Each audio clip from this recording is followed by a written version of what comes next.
I know some people are out there are like, let's go. I know some people out there are like FCS. That's not Ohio State. Um, that's fine too. Just sit back and listen to wholehearted football. Yeah, and I think a lot of people realize this is college football the way we remember it.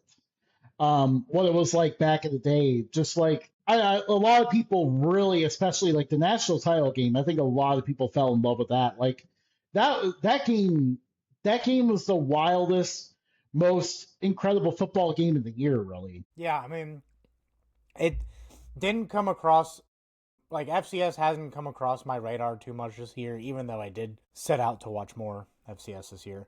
ESPN made it a little bit difficult on me. Um, but Montana State, they're good at football. Yeah, They're and good now at picking up football. their first national title in 40 years. I mean, they've been knocking at the door for the last several years and been so close. So many heartbreak after heartbreak. Like the Bobcats were just, right there. And finally, this year was the year where they got it done. And really, just like this year is going to be remembered all time. It may honestly be the best year in Montana State history just because not only did they win the championship, but also getting there, they won, bless you, Matt. Thanks. Um, they won the biggest Brawl of the Wild game of all time. Like Recap you just recap won, what that is for our non FCS fans because it's pretty cool. yeah, Montana versus Montana State, also known locally as Cats Grizz or Grizz Cats, depending on what side of Montana you live on.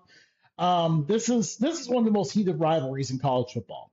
And this year with the semifinals in ABC, like finally this game got the showcase it deserved because usually they do bury it away on ESPN Plus, unfortunately. Um, and Montana State won that game. Like they won the biggest one of all time. So not only did you get all-time bragging rights over your biggest rival, you didn't turn around and win your first national title in 40 years.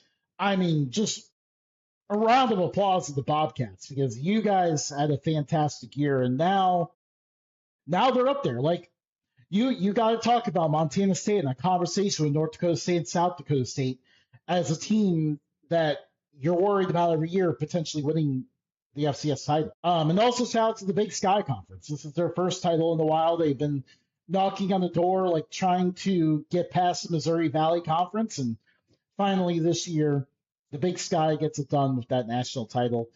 But we also got to shout out Illinois State because this was one heck of a run that came out of nowhere. Well, not completely out of nowhere, but like as an unseeded team to make it to the national title, it was pretty amazing. Like their quarterback Tommy Rittenhouse was an absolute blast to watch. Um, that dude is just gritty as could be. Like I hope he sticks on an NFL roster somewhere because he was a lot of fun to watch. Um, and I feel for him because you know he threw a touchdown on his last play, but they still end up losing because of the missed extra point. But Heartbreaking. this absolutely heartbreaking for this team. But man, I mean, it was an incredible run. Like beating North Dakota State in the Fargo Dome as like 20 something point underdogs, incredible. Um, so shout out to Illinois State on that amazing run. That definitely was a lot of fun to follow.